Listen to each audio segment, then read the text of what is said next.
wuxuu ahaa shirkan kii ugu horreeyay waxaa lagu qabtay magaalada Lisbon ee dalka Portugiiska marka midka hadda la qabanayo 3 sano markii la joogo mid baa la qabtaa midkaasna waxa la siiyaa mowduuc midkan waxa mowduuc la siiyay dhalinyarada sidii fursad loogu abuuri lahaa si mustaqbalka loo xoojiyo marka mowduuca ugu weyn ee laga wada hadlayo oo waliba ay ka soo qayb galeen dhalinyaro wadamada qaarkood ka socda labada qaaradood ka socda oo ka hadlay shirkan marka dhalinyarada ayaa xoog la saaraya laakiin mowduucyo badan ayaa la isla soo qaaday qodobada laga hadlay waxa weeye in dhalinyarada fursad loo abuuro waa midaan kuu sheegay si dhaqaalaha iyo nabadgelyada iyo horumarka mustaqbalka uu kor ugu kaco laakiin waxa yaabaha kale ee la isla soo qaaday waxa ka mid ah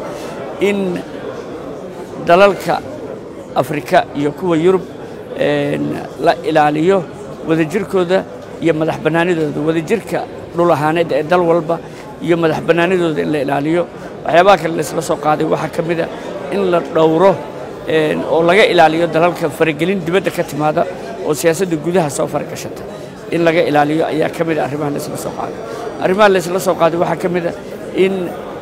la diido ama laga hortago isbeddel dawlad lagu samaynayo ayadoo aan loo marin dastuurka dalkaas marka arrimahaas oo dhan waa la isla soo qaaday laakiin weli hadda go'aanka dambaysi heshiis ma dhicin berita la filayaa inuu ka soo baxo